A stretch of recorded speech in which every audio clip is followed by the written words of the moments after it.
Sebelum lanjut saya doakan para pendengar dimanapun berada selalu diberi kesehatan dan kemudahan amin. Dan jangan lupa tinggalkan jejak di kolom komentar dari mana kalian menonton agar kita bisa saling sapa. Di ujung jalan kecil yang jarang dilewati kendaraan besar, berdiri sebuah warung sederhana milik seorang pria bernama Raka. Warung itu tidak besar, hanya bangunan semi permanen dengan dinding kayu dan atap seng yang kadang berisik jika hujan turun. Namun bagi warga sekitar, warung itu seperti titik kecil kehidupan, tempat membeli kebutuhan harian, sekadar minum kopi, atau bertukar cerita ringan di sore hari. Raka menjalani hidupnya dengan tenang dan tanpa banyak keluhan. Setiap hari ia bangun sebelum matahari muncul, membuka warung, menyusun barang dagangan, dan menunggu pelanggan datang satu persatu. Kadang ramai, kadang sepi. Tapi ia tidak pernah benar-benar mengeluh. Hidupnya memang tidak mewah, tapi cukup. Ia tidak punya mobil, tidak punya rumah besar, bahkan ponselnya pun sudah lama tidak diganti. Namun ada sesuatu yang membuatnya berbeda dari orang-orang yang hidup serba kekurangan. Raka tidak pernah terlihat kehilangan harapan. Ia sering menyeduh kopi untuk dirinya sendiri di pagi hari sambil duduk di depan warung, menatap jalan yang masih lengang. Kadang ia tersenyum pada anak-anak sekolah yang lewat, kadang hanya mengangguk pada orang-orang yang terburu-buru berangkat kerja. Hidupnya mengalir seperti sungai kecil, tenang, tapi terus bergerak. Di balik kesederhanaannya, Raka pernah memiliki mimpi yang lebih besar.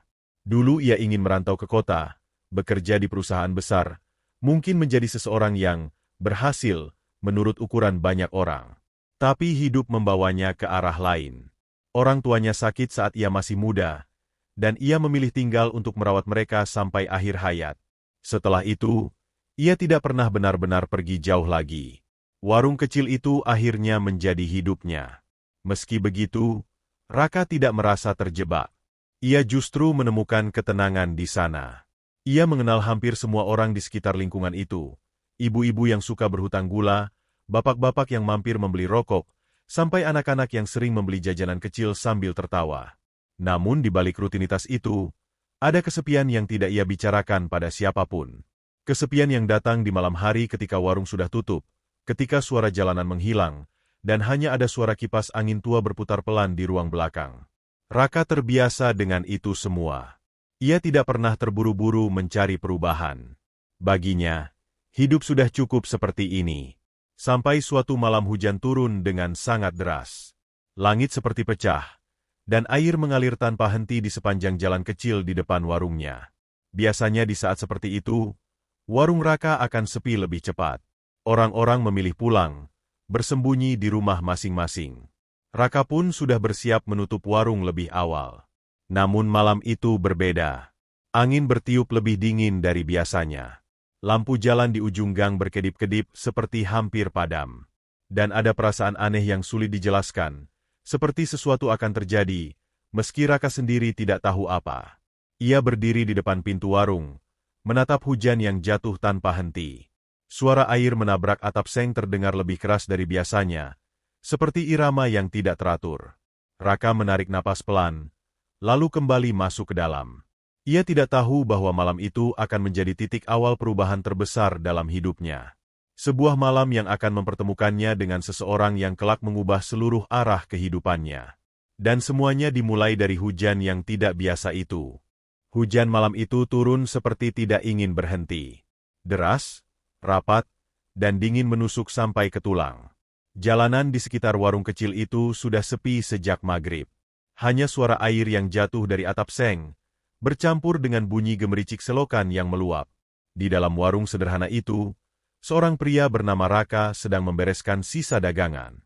Usianya sekitar awal 30-an, wajahnya tidak tampan secara berlebihan, tapi selalu terlihat tenang.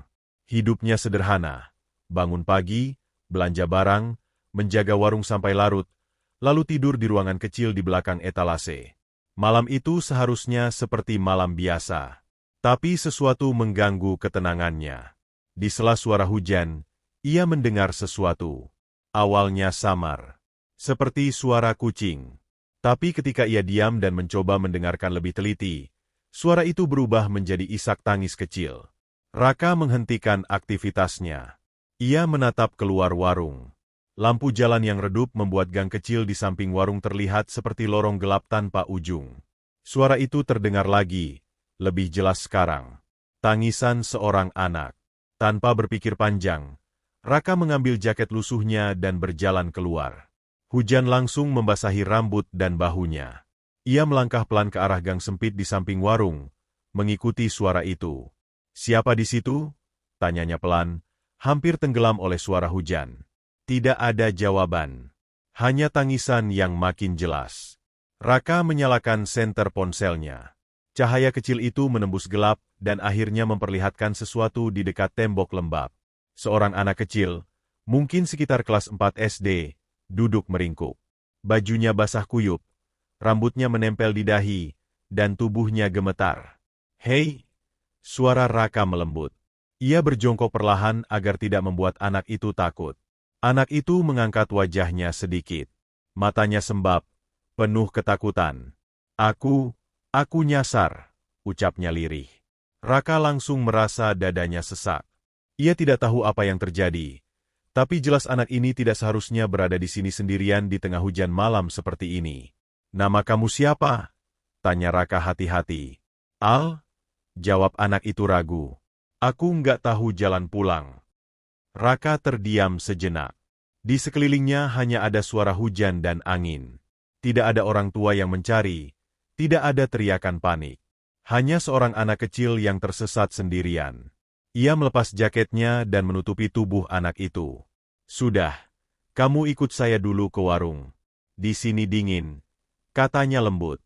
Anak itu ragu. Matanya masih penuh curiga, tapi rasa takutnya pada hujan dan gelap jauh lebih besar. Perlahan ia mengangguk kecil. Raka menggendongnya dengan hati-hati. Tubuh anak itu ringan, seperti belum makan cukup. Dalam perjalanan kembali ke warung, Raka bisa merasakan bagaimana anak itu memegang bajunya erat, seolah takut dunia akan menelannya lagi jika ia lepas. Sesampainya di warung, Raka langsung menyalakan lampu lebih terang. Ia mengambil handuk kecil dan mulai mengeringkan rambut anak itu. "Dingin ya?" tanya Raka. Anak itu hanya mengangguk.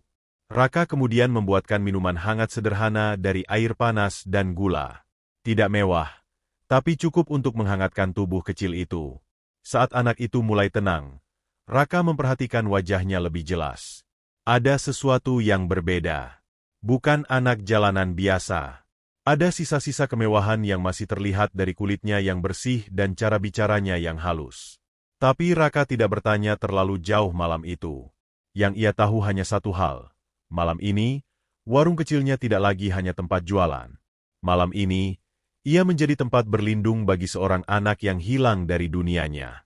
Dan tanpa disadari, malam hujan itu adalah awal dari perubahan besar dalam hidupnya. Pagi datang dengan langit yang masih menyisakan sisa hujan semalam. Jalanan di depan warung Raka basah. Genangan air memantulkan cahaya matahari yang mulai menembus awan. Suasana terasa lebih tenang, tapi di dalam warung itu, ada sesuatu yang baru, sesuatu yang tidak pernah ada sebelumnya. Anak kecil itu masih duduk di kursi kayu dekat meja kasir. Selimut tipis melilit tubuhnya. Rambutnya yang semalam basah kini sudah mulai kering, meski masih acak-acakan. Matanya sesekali melihat sekeliling, seperti sedang memastikan bahwa ia benar-benar aman. Raka keluar dari ruang belakang sambil membawa 2 gelas teh hangat. "Sudah bangun?"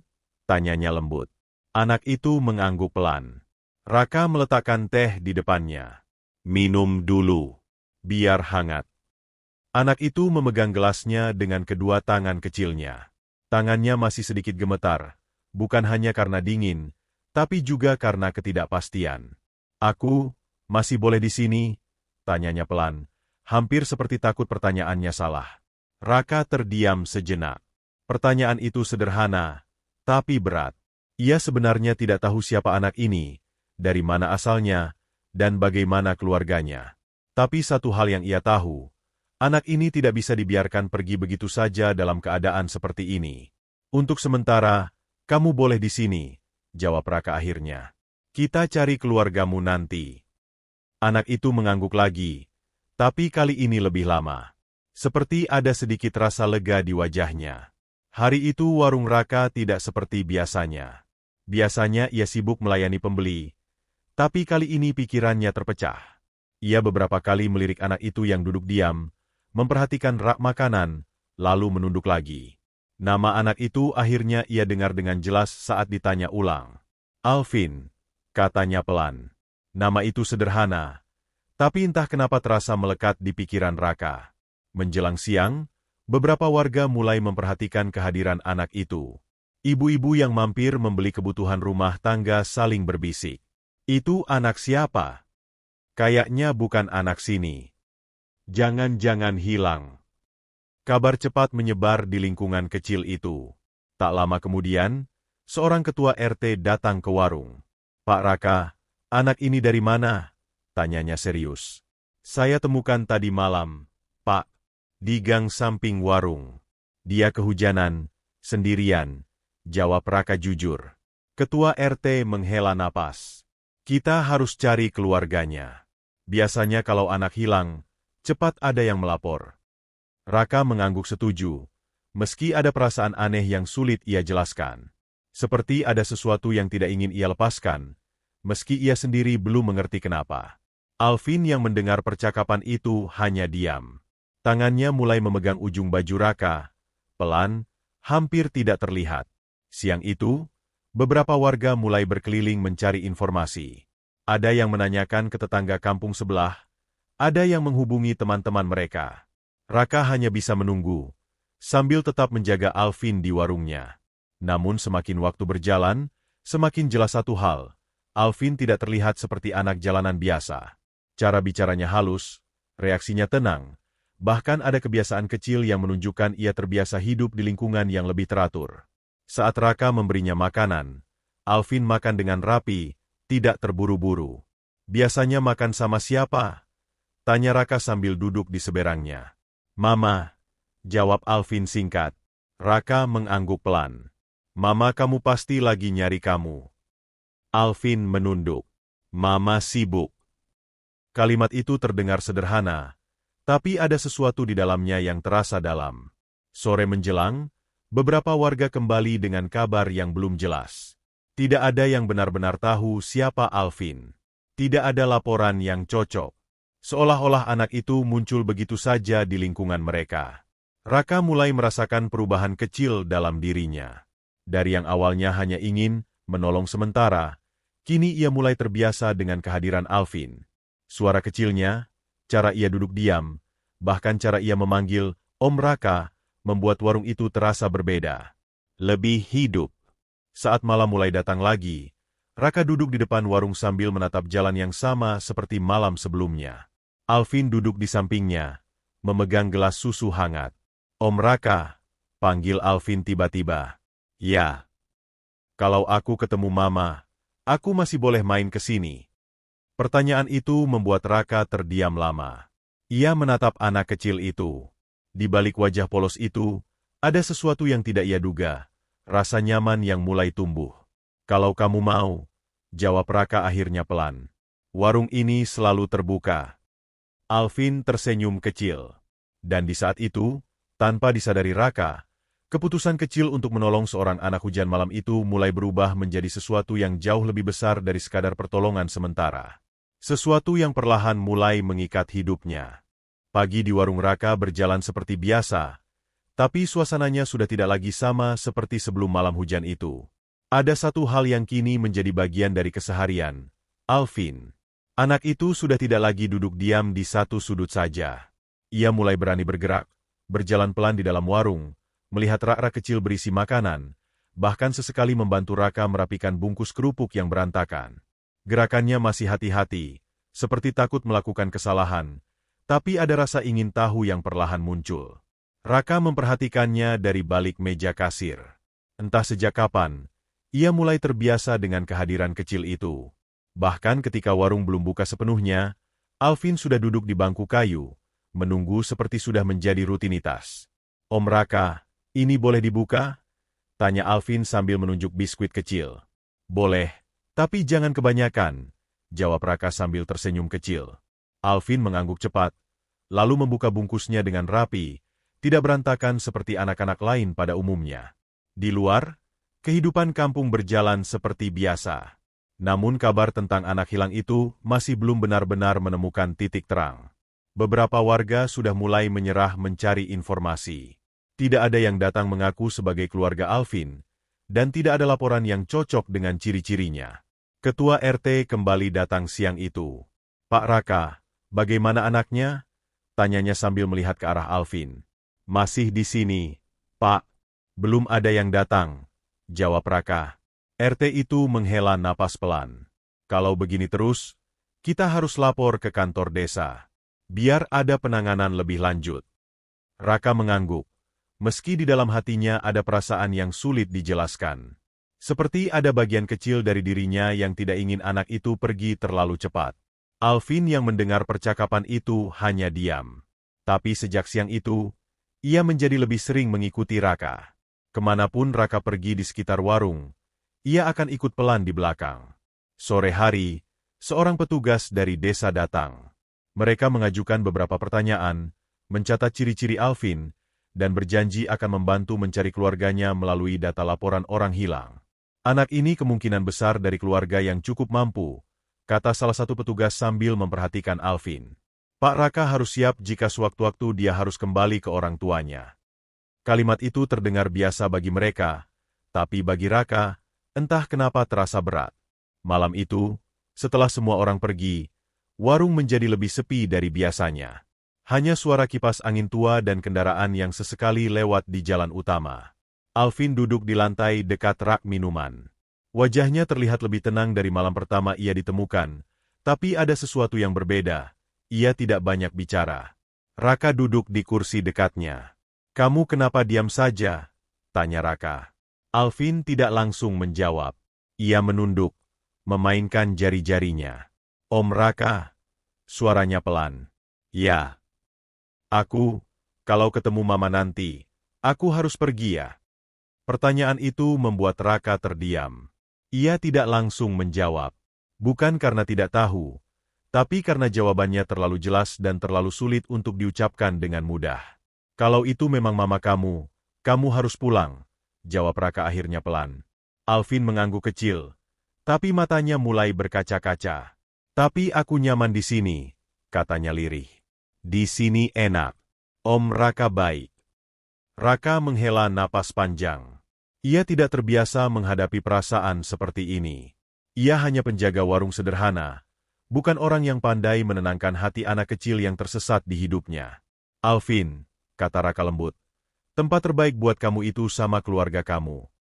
Alvin diam, tapi air matanya jatuh perlahan. Malam itu, untuk pertama kalinya, Alvin menangis bukan karena takut hujan atau gelap, tapi karena takut kehilangan tempat yang baru saja membuatnya merasa aman. Raka hanya bisa diam. Ia mengambil tisu, lalu menyodorkannya tanpa banyak kata. Namun dalam diam itu, ada sesuatu yang berubah di dalam dirinya. Sesuatu yang tidak ingin ia akui terlalu cepat. Karena untuk pertama kalinya, warung kecil itu tidak lagi hanya tempat mencari nafkah. Itu sudah menjadi tempat di mana seseorang mulai merasa pulang. Dan Raka mulai sadar, ketika anak itu benar-benar ditemukan keluarganya nanti, hidupnya tidak akan pernah sama lagi. Pagi itu udara terasa lebih panas dari biasanya, meski sisa hujan semalam masih meninggalkan tanah yang lembab. Warung Raka mulai kembali ramai seperti biasa, tapi suasana di dalamnya tidak lagi sesederhana dulu. Ada satu nama yang kini menjadi pusat perhatian, Alvin. Sejak laporan ke kantor desa dilakukan, beberapa petugas mulai aktif menelusuri identitas anak itu. Foto sederhana Alvin sempat dikirim ke beberapa jaringan pencarian orang hilang di wilayah sekitar. Namun hasilnya masih nihil. Sementara itu, Alvin tetap berada di warung Raka. Ia semakin terbiasa dengan rutinitas baru.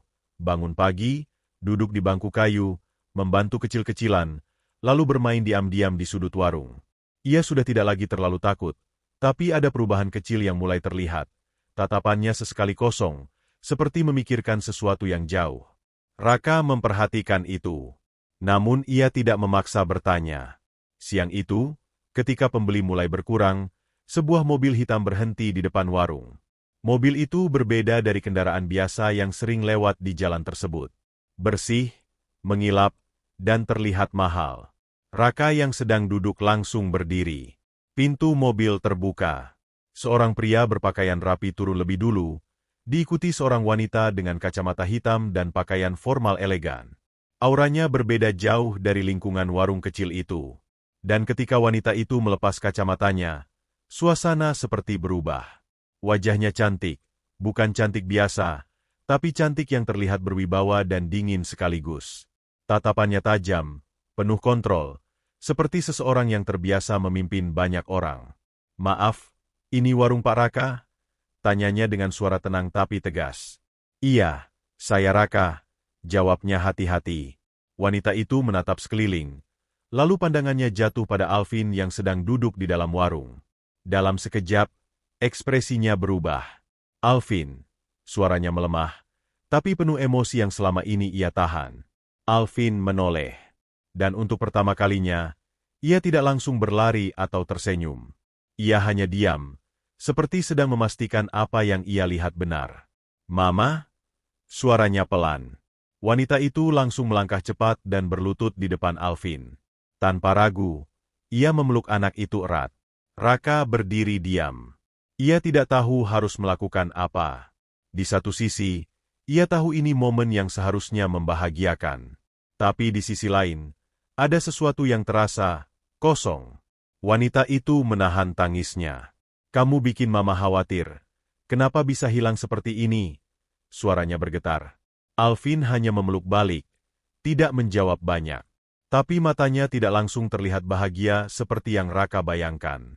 Ada campuran antara lega, bingung, dan ragu. Pria yang datang bersama wanita itu kemudian menoleh ke Raka. "Terima kasih sudah menemukan anak ini. Kami sudah mencarinya kemana-mana." Raka mengangguk pelan. "Saya hanya menemukannya waktu hujan. Dia sendirian di gang." Wanita itu akhirnya berdiri dan menatap Raka untuk pertama kalinya secara langsung. "Terima kasih," katanya lebih pelan. Kali ini bukan suara dingin seorang CEO, tapi suara seorang ibu. Namun sebelum suasana menjadi lebih hangat, pria di sampingnya mulai berbicara lagi. "Bu, kita harus segera bawa Alvin ke rumah sakit untuk pemeriksaan. Dan setelah itu kembali ke rumah. Banyak urusan yang menunggu." Kata "urusan" itu terdengar sangat dingin.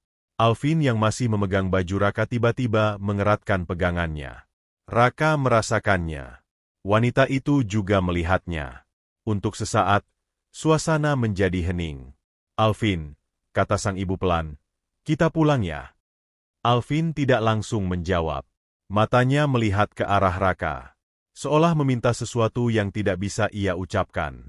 Raka tersenyum kecil, meski hatinya tidak sepenuhnya tenang. "Pulanglah," katanya pelan. "Mama kamu sudah datang." Tapi Alvin tidak langsung bergerak. Ia justru melangkah kecil mendekati Raka, lalu memeluknya tiba-tiba. Pelukan itu singkat, tapi cukup membuat Raka terdiam kaku.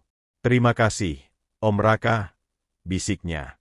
Setelah itu, Alvin perlahan melepaskan pelukannya. Dan saat ia berjalan menuju ibunya, Raka sadar satu hal, anak itu bukan hanya ditemukan. Anak itu sudah meninggalkan sesuatu di warung kecil itu. Sesuatu yang tidak bisa dikembalikan seperti semula. Mobil hitam itu masih terparkir di depan warung ketika suasana mulai kembali tenang. Alvin sudah dibawa masuk ke dalam mobil oleh ibunya, namun wanita itu belum benar-benar pergi. Ia berdiri beberapa langkah dari pintu warung, seolah masih menimbang sesuatu. Raka berdiri di dekat etalase, tidak tahu harus bersikap bagaimana. Ini bukan situasi yang ia hadapi setiap hari. Bahkan mungkin tidak pernah ia bayangkan sebelumnya. Wanita itu menatap warung kecil itu lagi. Matanya perlahan bergerak dari rak sederhana, meja kayu, hingga lantai semen yang sudah mulai retak. Kontras yang sangat jauh dengan dirinya. "Maaf," katanya akhirnya. "Saya belum memperkenalkan diri." Raka mengangguk sopan. "Iya, Bu." Wanita itu menarik napas pelan. "Nama saya Laras. Saya ibu dari Alvin." Suara itu tenang, tapi ada ketegasan yang tidak bisa disembunyikan. Bukan sekadar ibu biasa. Ada wibawa yang membuat orang langsung tahu bahwa ia bukan orang sembarangan. "Terima kasih banyak sudah menjaga Alvin," lanjutnya. "Kami benar-benar panik sejak dia hilang." Raka hanya mengangguk kecil. Saya juga tidak menyangka dia akan sendirian di gang malam itu. Laras menatap Raka lebih lama. Tatapannya tajam, seperti sedang menilai sesuatu. Pak Raka bekerja di sini sendiri? Tanyanya. Iya. Saya pemilik warung ini. Ada jeda singkat. Laras mengamati Raka dari atas ke bawah. Bukan dengan merendahkan, tapi lebih seperti seseorang yang terbiasa membaca karakter orang dalam hitungan detik. Maaf kalau saya terdengar langsung, katanya. Tapi saya harus tahu, apakah selama Alvin di sini ada hal yang mengganggu? Atau seseorang yang mencurigakan? Raka menggeleng. Tidak ada. Dia hanya bersama saya dan warga sekitar. Laras mengangguk pelan, tapi wajahnya tetap sulit ditebak. Dari mobil, pria yang tadi bersamanya tampak memanggil pelan. Bu Laras, kita harus segera ke rumah sakit. Namun Laras tidak langsung bergerak. Matanya kembali ke arah Raka. Pak Raka, katanya lebih pelan. Saya tidak tahu bagaimana harus membalas ini. Tapi saya tidak suka berutang budi tanpa kepastian. Raka sedikit bingung. Tidak perlu dibalas, Bu. Saya hanya membantu. Laras tersenyum tipis, tapi bukan senyum yang benar-benar hangat. Lebih seperti senyum profesional. Di dunia saya, tidak ada bantuan yang benar-benar gratis, jawabnya pelan. Kata-kata itu membuat suasana sedikit kaku. Raka tidak menjawab. Laras lalu menoleh ke warung sekali lagi. Ada sesuatu yang membuatnya berhenti beberapa detik lebih lama dari seharusnya. Entah kenapa, ia memperhatikan tempat itu lebih dalam. Alvin, terlihat nyaman di sini, katanya tiba-tiba. Raka terdiam sejenak. Dia anak yang baik. Dia tidak mudah merasa nyaman dengan orang asing, balas Laras. Kalimat itu terdengar seperti fakta, bukan opini. Raka tidak tahu harus merespons apa. Dari dalam mobil, Alvin terlihat menatap ke arah warung. Tangannya menempel di kaca jendela. Ia tidak menangis, tapi wajahnya jelas menunjukkan ketidaknyamanan. Laras akhirnya menghela napas. Terima kasih sekali lagi, katanya, lalu mulai melangkah pergi. Namun sebelum masuk ke mobil, ia berhenti lagi. Pak Raka. Iya, Bu. Laras menoleh sedikit. Kalau suatu saat Alvin ingin kembali ke sini, saya harap itu tidak terjadi tanpa alasan yang jelas. Kalimat itu menggantung di udara seperti sesuatu yang tidak sepenuhnya ramah, tapi juga bukan ancaman langsung. Raka hanya mengangguk pelan. Mobil itu akhirnya perlahan bergerak pergi. Debu tipis naik dari jalan saat kendaraan itu menjauh, membawa Alvin kembali ke dunia yang jauh berbeda dari warung kecil di ujung jalan itu. Raka berdiri diam cukup lama. Warungnya kembali sepi. Namun untuk pertama kalinya, kesepian itu terasa berbeda. Bukan hanya sunyi, tapi seperti ada sesuatu yang diambil dari dalam dirinya, tanpa ia sempat benar-benar menyadarinya. Hari-hari setelah kepergian Alvin berjalan dengan ritme yang tidak lagi sama bagi Raka. Warung tetap buka seperti biasa, pelanggan tetap datang dan pergi, kopi tetap diseduh, dan suara sendok beradu dengan gelas masih terdengar setiap pagi. Secara kasat mata, tidak ada yang berubah. Tapi bagi Raka, ada ruang kosong yang sulit dijelaskan. Bangku kayu di sudut warung yang biasanya ditempati Alvin kini hanya berisi tas plastik kosong atau tumpukan barang. Tidak ada suara kecil yang memanggil, Om Raka. Tidak ada tangan kecil yang merapikan bungkus makanan dengan serius. Tidak ada pertanyaan polos yang tiba-tiba muncul di tengah kesibukan. Warung itu terasa kembali seperti dulu, tapi bukan dalam arti yang sama. Raka sering tanpa sadar melirik ke arah pintu setiap kali ada suara langkah kecil di luar. Namun yang datang selalu pelanggan biasa.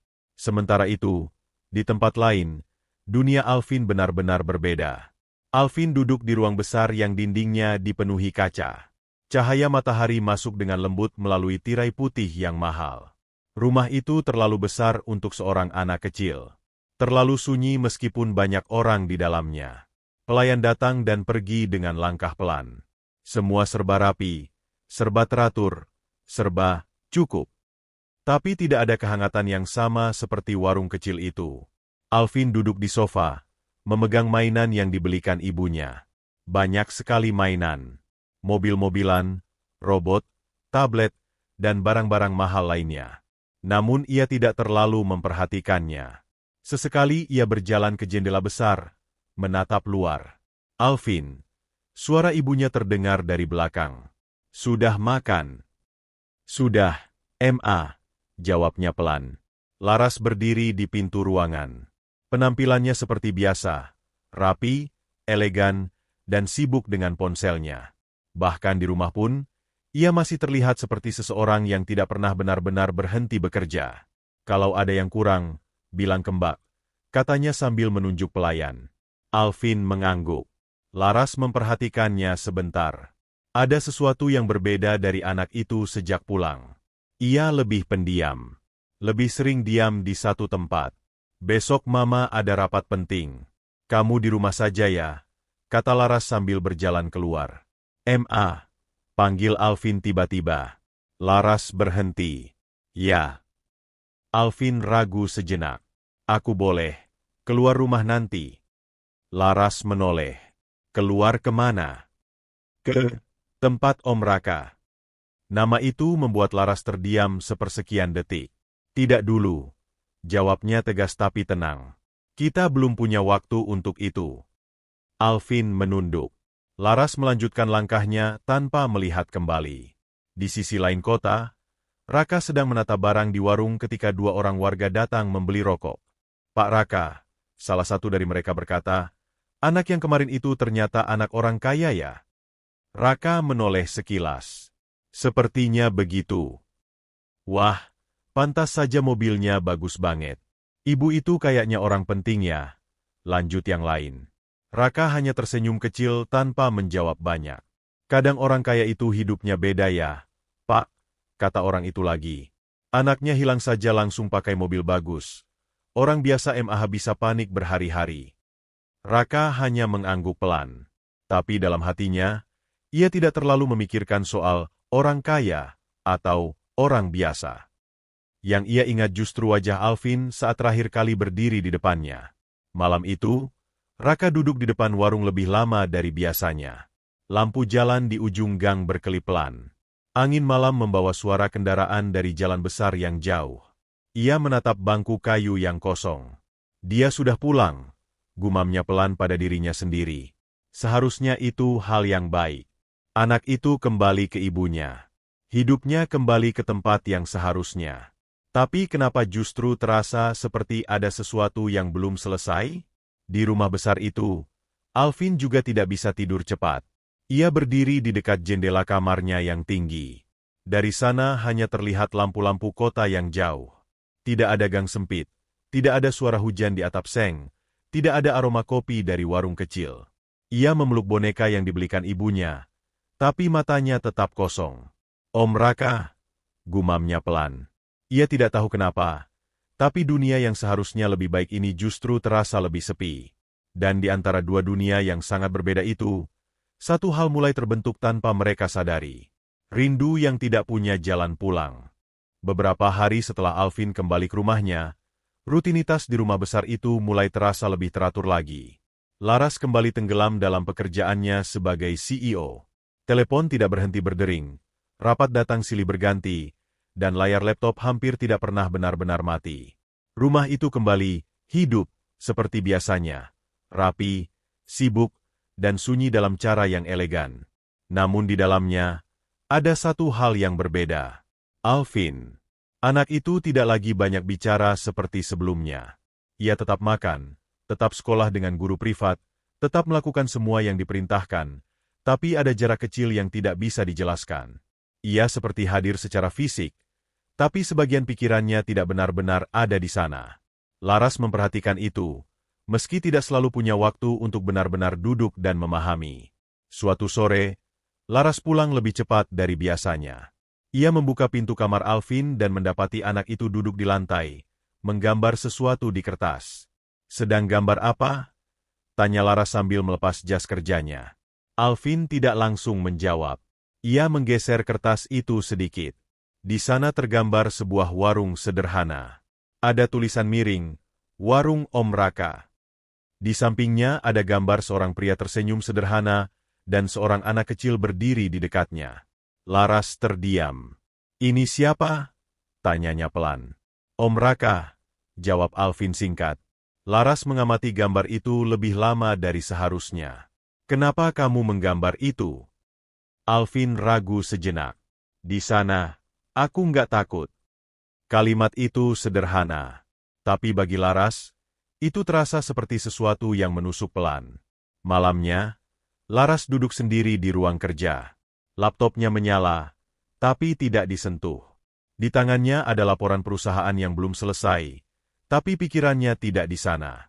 Ia teringat cara Alvin memegang baju Raka saat pertama kali dijemput. Tangan kecil itu tidak mau lepas. Seolah-olah ia menemukan sesuatu yang tidak bisa ia temukan di rumahnya sendiri. Laras menghela napas panjang. Apa yang sebenarnya dia rasakan di sana? Gumamnya pelan. Keesokan harinya, sesuatu yang tidak biasa terjadi. Alvin sedang sarapan ketika tiba-tiba ia berkata, "Ma, aku boleh telepon Om Raka?" Laras yang sedang membaca tablet langsung berhenti. "Untuk apa?" tanyanya. "Cuma, mau tanya kabar," jawab Alvin pelan. Laras menatapnya beberapa detik. "Kamu baru saja pulang dari sana. Kenapa harus telepon lagi?" Alvin menunduk. "Aku kangen." Kata itu keluar begitu saja. Tidak dramatis, tidak berlebihan. Hanya jujur. Laras terdiam. Ia bukan tidak peka. Ia hanya terbiasa memutuskan segala sesuatu dengan logika. "Alvin," katanya akhirnya, "kamu harus mulai terbiasa di sini. Ini rumah kamu." Alvin tidak menjawab, tapi matanya perlahan kembali redup. Di sisi lain kota, Raka sedang memperbaiki rak warung ketika ponselnya tiba-tiba bergetar. Nomor tidak dikenal. Ia ragu sejenak, lalu mengangkat. "Halo." Suara kecil dari seberang terdengar jelas. "Om Raka." Raka langsung diam. "Alvin." "Iya." Suara itu terdengar senang, tapi juga ragu. Raka menurunkan tangan yang memegang alat. "Kamu baik-baik saja?" "Iya, aku di rumah." Ada jeda singkat. "Tapi aku kangen warung," lanjut Alvin. Raka tidak langsung menjawab. Di belakangnya, suara pelanggan terdengar samar. Dunia tetap berjalan seperti biasa. Tapi percakapan kecil itu seperti menariknya ke tempat lain. "Jaga diri baik-baik ya," kata Raka akhirnya pelan. "Om Raka," suara Alvin sedikit bergetar. "Aku boleh ke sana lagi?" Raka menatap bangku kayu kosong di warungnya. Pertanyaan itu sederhana, tapi jawabannya tidak. "Aku nggak tahu, Vin," jawabnya jujur. Di seberang, suara itu terdiam. Lalu pelan sekali, "Aku cuma mau ketemu Om Raka lagi." Sebelum Raka sempat menjawab, panggilan itu terputus. Malam itu, Raka duduk lebih lama dari biasanya. Dan di rumah besar, Alvin berdiri di jendela lebih lama dari biasanya. Di antara mereka, jarak kota terasa terlalu luas. Tapi di antara hati yang masih sederhana itu, sesuatu mulai bekerja diam-diam. Sebuah jembatan kecil yang dibangun oleh seorang anak yang belum bisa menjelaskan kenapa tempat sederhana bisa terasa lebih rumah daripada rumahnya sendiri. Setelah telepon singkat itu, beberapa hari berikutnya terasa seperti dua dunia yang berjalan tanpa benar-benar saling menyentuh. Di rumah besar, Alvin kembali ke rutinitasnya. Sekolah privat, les tambahan, dan jadwal yang sudah disusun rapi oleh asisten rumah tangga serta pengatur jadwal keluarga. Semua serba terkontrol, serba teratur, tapi justru disitulah masalahnya. Tidak ada ruang untuk terlalu bebas. Namun satu hal tidak berubah. Alvin tetap sering memikirkan warung kecil itu. Kadang saat belajar matematika, ia tiba-tiba berhenti menatap angka-angka di buku dan justru menggambar meja kayu. Kadang saat makan malam bersama ibunya, ia terlihat melamun, membuat Laras harus memanggilnya 2 kali sebelum ia sadar. Laras melihat semuanya itu. Dan untuk pertama kalinya sejak lama, ia merasa ada sesuatu yang tidak bisa diselesaikan hanya dengan keputusan cepat atau jadwal yang lebih rapi. Sementara itu, di warung Raka, kehidupan kembali berjalan seperti biasa, tapi tidak sepenuhnya sama. Raka tetap membuka warung setiap hari. Ia tetap menyapa pelanggan, tetap meracik kopi, tetap membersihkan meja. Tapi ada satu kebiasaan kecil yang tidak pernah hilang. Ia sering melihat ke arah gang tempat ia dulu menemukan Alvin. Bukan karena berharap sesuatu terjadi, tapi karena ingatan itu sudah menjadi bagian dari hari-harinya. Beberapa pelanggan mulai memperhatikan perubahan kecil itu. "Pak Raka kayaknya sekarang lebih sering bengong ya," celetuk seorang pembeli sambil tertawa. Raka hanya tersenyum tipis. Capek mungkin. Padahal bukan capek yang ia rasakan. Ada sesuatu yang lebih halus, lebih dalam, dan lebih sulit dijelaskan. Suatu sore, tak disangka, mobil hitam itu kembali muncul. Kali ini tidak berhenti di depan warung. Mobil itu hanya melambat, lalu parkir sedikit jauh di pinggir jalan. Dari dalam, Alvin terlihat menempel di kaca jendela, menatap ke arah warung tanpa berkedip. Raka yang sedang melayani pelanggan langsung menyadarinya. Ia berhenti sejenak. Pelanggan itu masih bicara, tapi suaranya seperti jauh. "Pak." Raka mengangguk cepat. "Sebentar." Ia melangkah keluar warung. Dari kejauhan, Alvin membuka pintu mobil sebelum sopir sempat turun. Ia berlari kecil. "Om Raka." Suara itu cukup membuat beberapa orang di sekitar menoleh. Raka refleks menunduk, membuka tangan, dan Alvin langsung memeluknya. Pelukan itu tidak lama, tapi cukup membuat waktu terasa berhenti sesaat. "Kenapa kamu ke sini?" tanya Raka pelan. "Cuma mau lihat warung," jawab Alvin jujur. "Aku kangen." Raka tersenyum kecil, tapi matanya menyimpan sesuatu yang sulit dibaca. Dari belakang, Laras keluar dari mobil. Wajahnya tenang seperti biasa, tapi ada sedikit perubahan, lebih lembut dibanding sebelumnya. "Maaf," katanya pada Raka. "Dia minta sendiri." Raka mengangguk. "Tidak apa-apa, Bu." Laras memperhatikan warung itu lagi. Kali ini tidak seperti pertama kali ia datang. Ada sedikit kehangatan yang mulai ia sadari. Alvin menarik tangan Raka. "Om, aku boleh masuk?" Raka sempat ragu sejenak, tapi akhirnya ia mengangguk. Di dalam warung, Alvin berjalan pelan seperti seseorang yang pulang ke tempat lama. Ia menyentuh meja kayu, melihat rak kecil, bahkan tersenyum saat melihat kursi yang dulu sering ia duduki. "Masih sama," katanya pelan.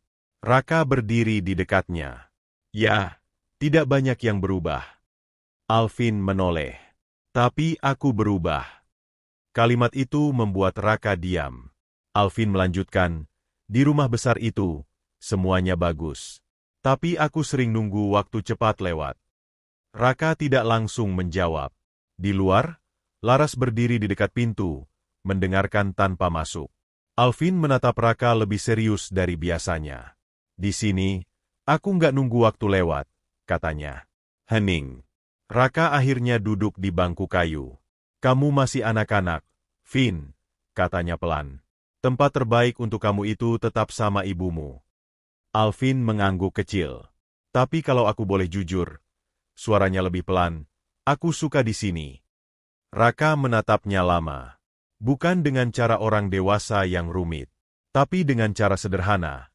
Seseorang yang mulai takut kehilangan sesuatu yang tidak ia rencanakan untuk dimiliki. Di luar, Laras mendengar semuanya. Dan untuk pertama kalinya, ia tidak langsung memberi perintah, tidak langsung menarik kesimpulan. Ia hanya diam, melihat anaknya yang tersenyum kecil di warung sederhana itu, dan melihat pria sederhana yang tanpa sadar menjadi bagian penting dari senyum itu. Ada sesuatu yang tumbuh di situ. Bukan sekadar rasa terima kasih.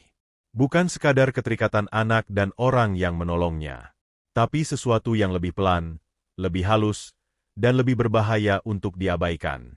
Sesuatu yang mulai membuat jarak antara dua dunia itu tidak lagi terasa sepenuhnya benar. Dan Laras, meskipun belum mau mengakuinya, mulai merasakan satu hal yang tidak ia sukai. Ada bagian dari hati anaknya yang tidak bisa ia miliki sendiri. Hari-hari setelah kunjungan itu berubah pelan-pelan, seperti arus sungai yang tidak terlihat jelas pergeserannya, tapi nyata ketika diperhatikan lama-lama. Alvin kembali ke rumah besarnya. Namun kali ini tidak seperti sebelumnya. Ia tidak lagi sekadar diam dan mengikuti rutinitas. Ia lebih sering bertanya, lebih sering menyebut nama Om Raka, dan lebih sering meminta waktu untuk keluar. Laras tidak langsung menolak seperti dulu. Ia mulai diam lebih lama sebelum menjawab. Suatu malam, Laras duduk di ruang kerjanya sendirian. Lampu hanya menyala sebagian. Di atas meja ada laporan perusahaan, tapi matanya tidak benar-benar melihat angka-angka itu. Di tangannya ada sebuah foto kecil yang baru ia cetak. Foto Alvin berdiri di dalam warung, tersenyum kecil sambil memegang gelas susu, dengan Raka berdiri di belakangnya. Laras menatap foto itu lama. Kenapa di sana dia terlihat lebih hidup? Gumamnya pelan. Ia bukan tidak mencintai anaknya. Justru sebaliknya. Seluruh hidupnya ia dedikasikan untuk Alvin, untuk memastikan anak itu tidak kekurangan apapun. Tapi baru sekarang ia sadar sesuatu yang tidak pernah ia hitung dalam bisnis, dalam jadwal, atau dalam keputusan besar. Ketenangan tidak bisa dibeli. Di sisi lain kota, Raka duduk di depan warung seperti biasa.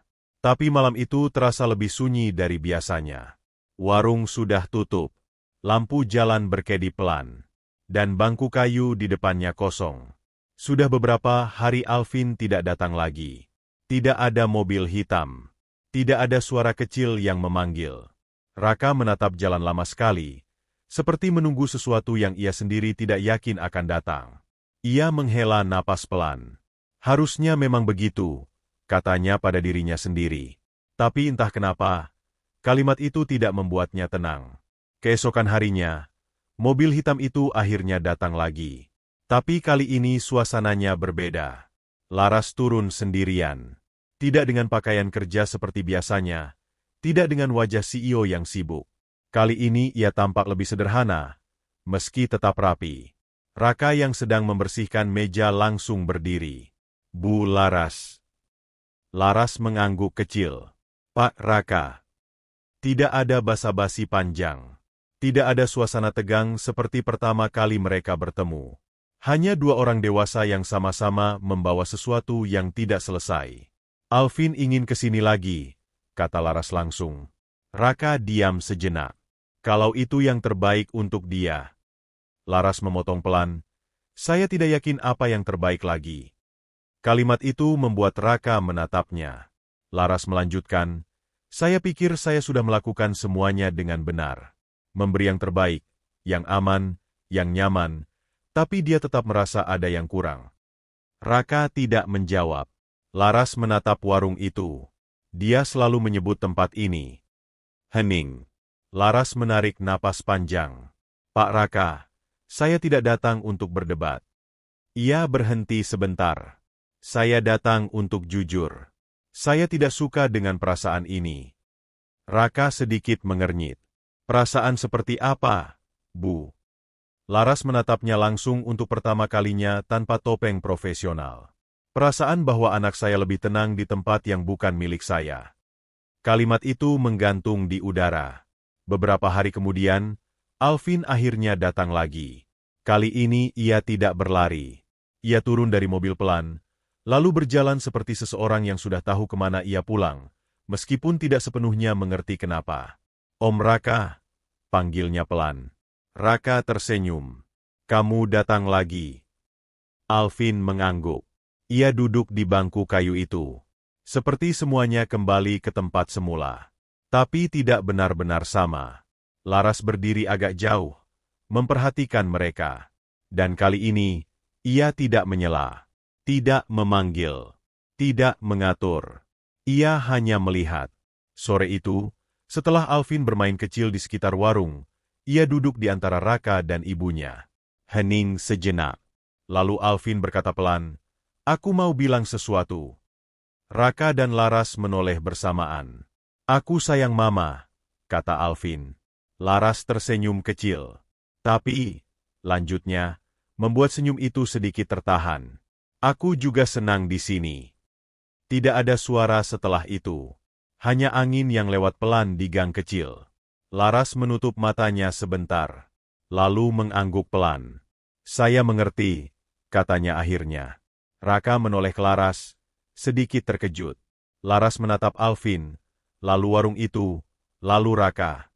Kalau tempat ini membuat dia bahagia, saya tidak bisa menghapus itu, lanjutnya. Hening lagi. Namun kali ini bukan hening yang berat, tapi hening yang mulai menerima. Beberapa minggu setelah itu, keputusan akhirnya diambil. Alvin tidak lagi hilang dari salah satu dunia. Ia mulai membagi waktunya. Rumah besar tetap menjadi tempatnya tinggal. Sekolah tetap berjalan. Tapi warung Raka menjadi bagian dari hidupnya yang tidak bisa dihapus. Dan yang lebih mengejutkan bagi Raka adalah keputusan Laras sendiri.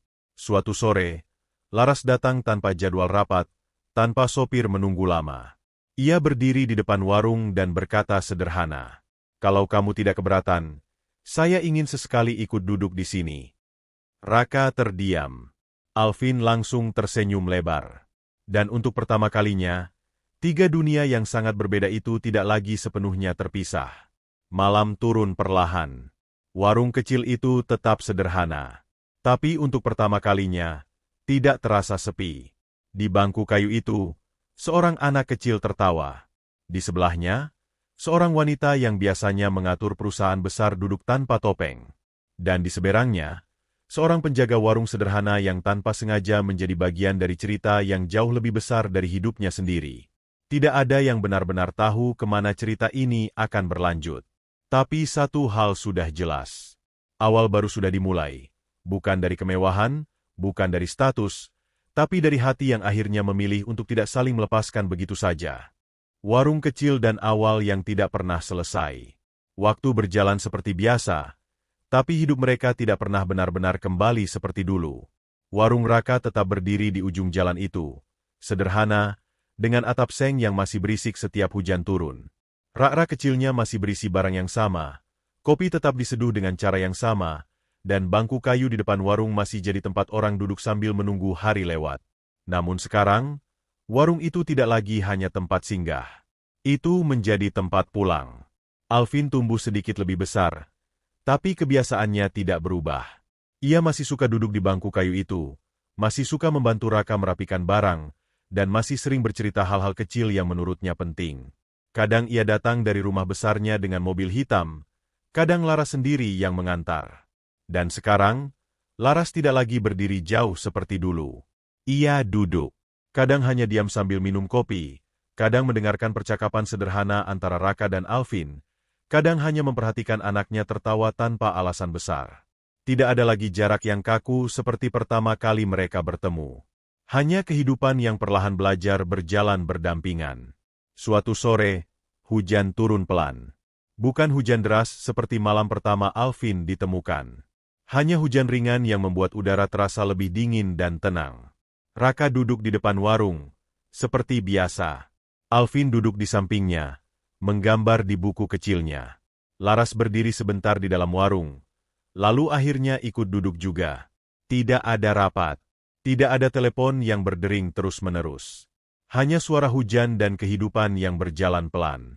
Alvin tiba-tiba bertanya, "Om Raka, kalau dulu Om gak nemuin aku sekarang di mana ya?"